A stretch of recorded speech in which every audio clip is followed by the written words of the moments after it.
இன்னொருத்தர் பொருள் நம்ம அவங்களோட மனவேதனை பிடிக்கணும். இப்போ நம்ம கொடுத்ததுனால அவர் ரொம்ப சந்தோஷமா இருக்காரு. அது எங்களுக்கு அந்த சந்தோஷம் தான் எங்களுக்கு ரொம்ப முக்கியம். அந்த நகை கிடைச்சதுனால அவங்க எங்கள் வீட்டுக்கு வந்தாங்க. அவங்கள பார்க்கும்போது எங்களுக்கு ரொம்ப சந்தோஷமா இருக்கு. ஒரு திருப்தியா வந்தாங்க நம்ம வீட்டுக்கு. சரி, ரொம்ப சந்தோஷமா இருந்து ஃப்ளைட்ல போயிட்டு நாங்க இன்னொரு இடத்துல இருந்து ஒரு அழைப்பு துபாயில இருந்து. சூப்பரா சொன்னா நம்ப மாட்டீங்க, துபாய் போயிட்டு வந்தோம். புதுமை தமிழச்சி. Super super. சரிங்களா? புதுமை தமிழ்ச்சி சொல்லிட்டு கண்ணன் ரவி சார்னு ஒருத்தர் இருக்காரு. ஆமா ஆமா ஆமா, ப்ரொடியூசர், தயாரிப்பாளர், ப்ரொடியூசர். இந்நாள் முதலமைச்சர் ஸ்ரீ விஜய் அவர்கள் சந்திக்கணும்னு ஆசை இருக்கா? நிச்சயமா இருக்கு. நிச்சயமா இருக்கு. பத்மம்மாவுக்கு என்ன ஆசை? சின்ன ஆசை கூட இருக்கட்டும், என்ன ஆசை இருக்கு? என்ன ஆசைன்னு சொல்றது, நான் வீடு ஒன்று நான் சொந்தமாக வாங்கணுன்ற ஆசை. 40 பவுன் அவ்வளோ லட்சங்கள். உங்க நினைச்ச எதுங்க பெருமைப்பட்டிருக்கீங்களா? நம்ம ஒரு நல்ல காரியம் செஞ்சு எல்லாம் சொல்றாங்க, நல்ல காரியம் செஞ்ச மாதிரி தான் தோணுது நமக்கு. அதனால நிறைய பேர் நமக்கு பாராட்டுறாங்க. ஒரு நல்ல செயல் செஞ்சதுனால இவ்வளோ பாராட்டுகளா அப்படின்னு நாங்கள் ஆச்சரியமா பார்க்குறோம். எடுத்து கொடுத்து எல்லாரும் பாராட்டுறது, போகாத இடத்துக்கு இல்லை, நான் பார்க்காத ஆள் இல்லை. அவங்களெல்லாம் நான்லாம் அவங்க பார்க்குறது எவ்வளோ பெரிய விஷயம். பார்க்குறோமென்று ஒரு சந்தோஷம், பெருமையாக இருக்கு.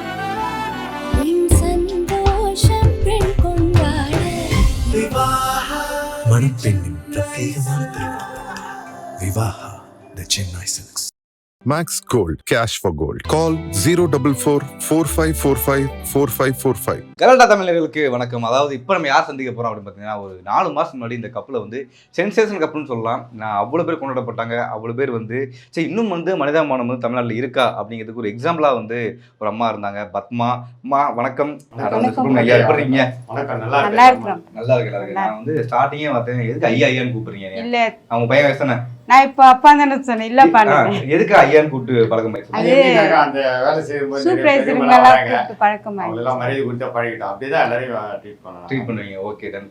அது இப்பயும் சொல்லுங்க, அந்த மனிதாபிமானம் இருக்கா அப்படிங்கிறது நிறைய பேர் என்ன நினைக்கிறாங்கன்னா, இது கழிவு காலம், மனிதாபிமானம் இல்லை அப்படின்னு நினச்சிட்டு இருக்கும்போது 40 பவுன் கிட்டத்தட்ட அவ்வளோ லட்சங்கள் அதை நீங்கள் எடுத்து போய் போலீஸ் ஒப்படைக்கிறீங்க. இப்பயும் நினச்சா உங்களுக்கு அதுக்கு புண்ணியெல்லாம் சேர்ப்புன்னு வச்சுக்கோங்களேன். இப்பயும் நினச்சா உங்களை நினச்சா எதுங்க பெருமைப்பட்டிருக்கீங்களா? கண்டிப்பா. இப்போ அந்த கொடுத்ததுனால நாங்கள் பெருமைப்படல. அது எல்லாருமே கொடுக்க வேண்டிய விஷயம்தான். அது கொடுத்ததுக்கப்புறம் நிறைய சம்பவங்கள் எங்கள் வாழ்க்கையில் திருப்பு முனையாக மாறி போச்சு. எங்கள் வாழ்க்கையை பெரிய பெரியவங்களாம் சந்தித்தோம், நிறைய பேர்கிட்ட வாழ்த்துக்கள். அதை நினைக்கும் போது எங்களுக்கு ரொம்ப பெருமையாக இருக்குது. நம்ம ஒரு நல்ல காரியம் செஞ்சு எல்லாம் சொல்கிறாங்க, நல்ல காரியம் செஞ்ச மாதிரி தான் தோணுது நமக்கு. அதனால் நிறைய பேர் நமக்கு பாராட்டுறாங்க.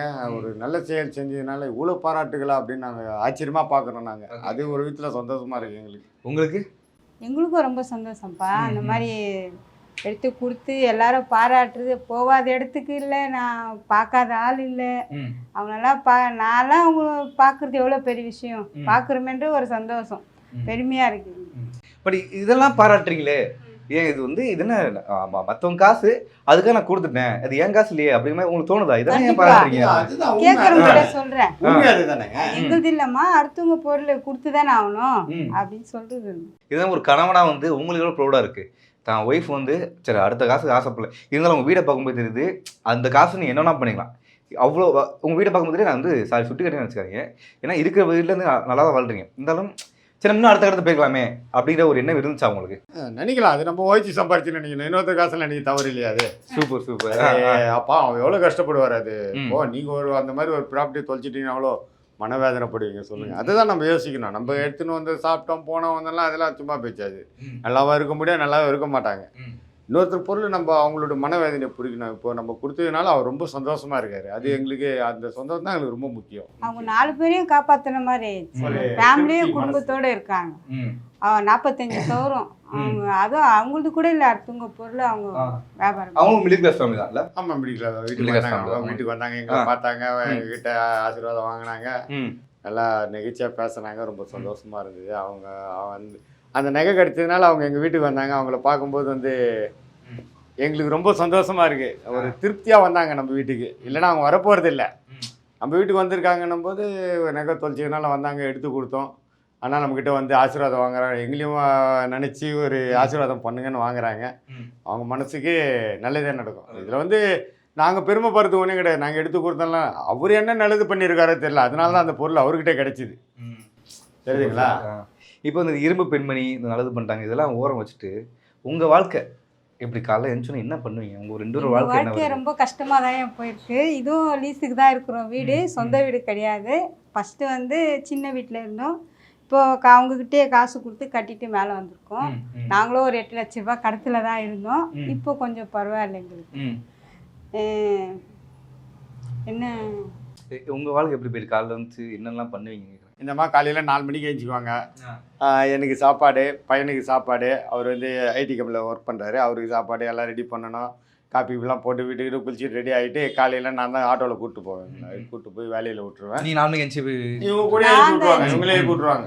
அவங்கள ஒரு 5 மணிக்கு எழுப்புவேன். எழுப்பி விட்ருவாங்க, எல்லாம் ரெடி ஆகிடுவோம். இந்த மாதிரி எடுத்துன்னு போய் வேலை மேலே விட்டுட்டு நான் அப்படியே லைனுக்கு போய் ஆட்டோ ஓட்டுறதுக்கு. மறுபடியும் நான் சுற்றிக்கிட்டு ஆட்டோ ஓட்டிட்டு கரெக்டாக ஒரு 2 மணிக்கு வந்தேன்னா இந்த மாதிரி என்ன கூப்பிட்டு வந்து வீட்டில் மறுபடியும் வீட்டில் எடுத்துருவோம். மறுபடியும் வேலை இருக்கும். ஆமாம், மறுபடியும் வீட்டு வேலையெல்லாம் செஞ்சுட்டு அப்படியே நைட்டு சாப்பிட்டா அவ்வளோதான். இங்கே தான் நாங்கள் பத்துக்குவோம். இந்த இடத்த கவர் பண்ணுங்க தான் எங்கள் ஹாலு தான் எங்கள் வீட்டில். Okay okay. இது ஹாலு, ரூம் கார்டன் எங்கள் பையன் படுத்துக்கு வர அவ்வளோதான், வேறு ஒன்றும் கிடையாது. தான் எங்கள் வாழ்க்கை இப்படி தான் ஓடுது. நல்லா இருக்கு எங்களுக்கு. நல்லா இருக்கு. இப்போ பத்மம்மாவுக்கு என்ன ஆசை? ஏதாவது ஒரு ஆசை இருக்கும்ல, சின்ன ஆசை கூட இருக்கட்டும், என்ன ஆசை இருக்கு? என்ன ஆசைன்னு சொல்கிறது, நான் வீடு ஒன்று நான் சொந்தமாக வாங்கணுன்ற ஆசை, அவ்வளோதான். நிறையா தூய்மை பணியாளர் வந்து இன்டர்வியூ பண்ணியிருக்கேன், அந்த பேசியிருக்கும் போது சொல்லுவாங்க, ஒன்றும் இல்லைப்பா, காலைல வந்து ஒரு தூக்கம் வேணும். நாங்கள் எந்திக்கிறதே வந்து நைட்டு டியூட்டி போவோம், திடீர்னு வந்து காலைல வந்து தூக்கங்கிறது எங்களுக்கு பெருசாக கிடைக்காது அப்படின்னு வந்து தாய்மார்கள்னு சொல்லியிருக்காங்க. அது உங்களுக்கு என்ன மிஸ் பண்ணுறீங்களா? அப்படியே பழகிட்டே இல்லை சார். நான் ஒரு 23 வருஷமா வேலை செய்கிறாங்க. ஓ ஓகே ஓகே. அதே டி நகரில் அதே முப்பாத்தம்மன் கோயில். சார் 23 வருஷம் உங்களுக்கு ஒரு ஏக்கர் இருந்திருக்காச்சு, அந்த மாதிரி தூங்கி எந்திரிக்கலாமே காலைல? இல்லைப்பா, நான் என்னுடைய வாழ்க்கை அப்படியே காலையில் எழுந்திரிச்சுப்பேன் வேலை, இன்னமும் அந்த பழக்கம் அப்படியே தான் இருக்கு. பழகிட்டா விடாது அது. அந்த டைம் சின்ன வயசுல வேலைக்கு போனாலும் அந்த டைம் நாங்கள் எழுந்திருவோம், ஆட்டோமேட்டிக்காக எழுச்சி எழுப்பி விட்ருவோம். அது எங்களை அதுக்கு மேலே எங்களுக்கு தூக்கம் பிடிக்காது. காலையில எழுந்திரிச்சு வழக்கம் 4 மணிக்கு ஓட ஆரம்பிச்சு அப்படியே ஓடின்னு தான் இருக்கும். பட் இப்பயும் இந்த தூய்மை பணியாளர்கள் நிறைய கஷ்டங்கள் இருக்கு அப்படின்னு சொல்றாங்க அரசாங்கத்துல. என்ன கஷ்டங்கள் உங்களுக்கு இருக்கு நீங்க பார்த்த வரைக்கும்? ஏன்னா நீங்க சொன்னா வந்து இன்னும் கொஞ்சம் வந்து அவங்களுக்கு கவலை எல்லாம் போய் சேரும்ல. என்ன இப்போ அரசாங்கம் வந்து மாறி இருக்கு அப்படின்றப்ப என்னென்ன கஷ்டங்கள் இன்னும் இருக்கு, இதெல்லாம் மாற்றணும். என்ன பிரச்சனை இருக்குன்னாக்கா, அந்த தூய்மை பணியாளரை பொறுத்தவரைக்கும் அவங்க சொல்ற ஒரே காரணம் என்னன்னாக்கா, குப்பைகளை பிரித்து தர மாட்டுறாங்க.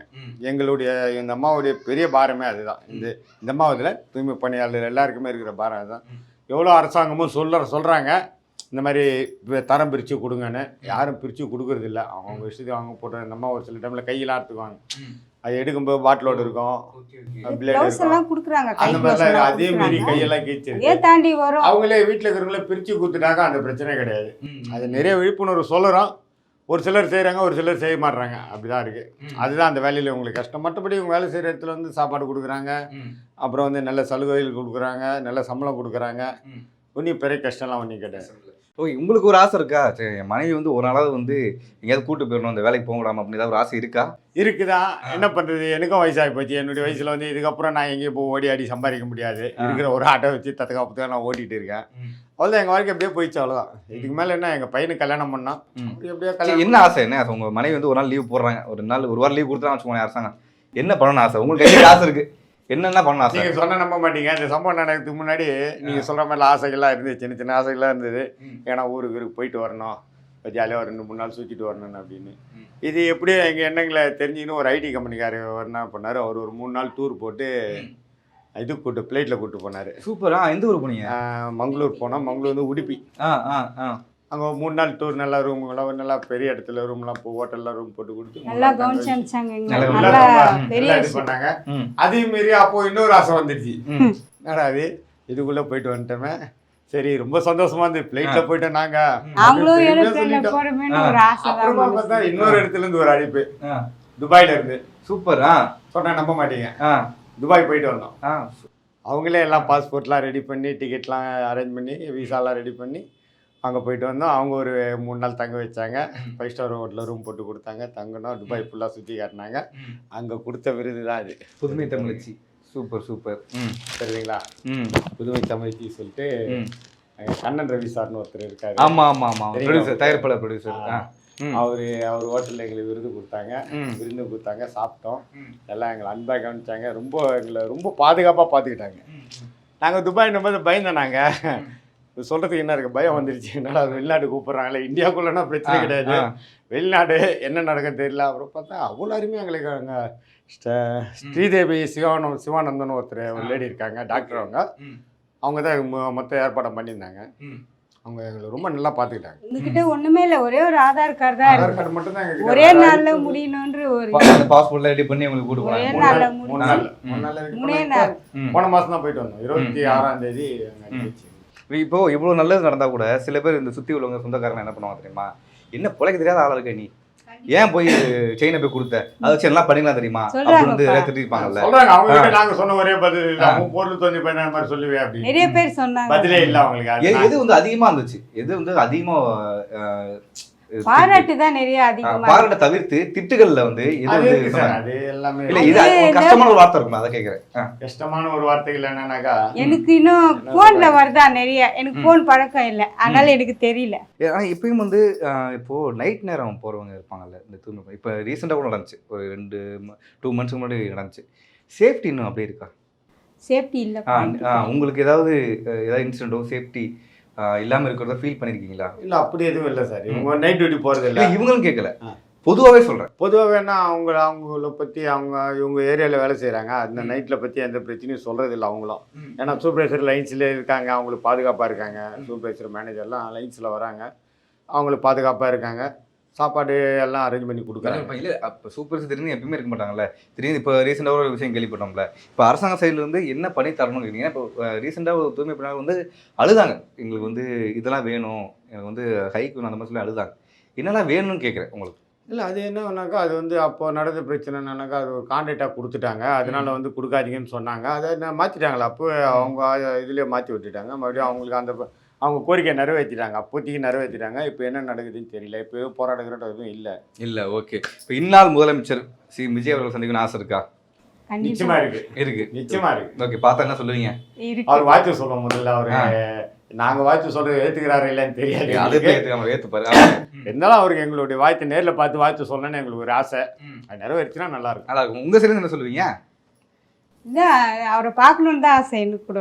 பார்க்கணும்னு ஆசை. ஓகே, அவர் கையிலேருந்து ஒரு வாழ்த்துக்கள் வாங்கிட்டா உங்களுக்கு. Okay, thank you very much. உங்கள் நேரத்தை ரொம்ப அழகாக பேசுனீங்க. இப்போ ஏன் திரும்ப இந்த வீடியோ எடுத்தோம்னா, அதாவது ஜனவரி மாதம் ஆரம்பிச்சு வச்சுருக்கீங்க, இந்த வருஷம் வந்து நல்லா போகிறதுக்கு நிறைய விஷயங்கள் வந்து நடந்துகிட்டு இருக்கிறதுக்கு ஃபஸ்ட்டு அடியாக நீங்கள் இருந்துக்கிறதுக்கு நாங்களும் வந்து ஒரு வாழ்த்து தெரிவிச்சுக்கணும். Thank you very much. மணப்பெண்ணின் பிரத்யேகமான Vivaha, the Chennai Silks. Max Gold, cash for gold. Call 044 4545 4545.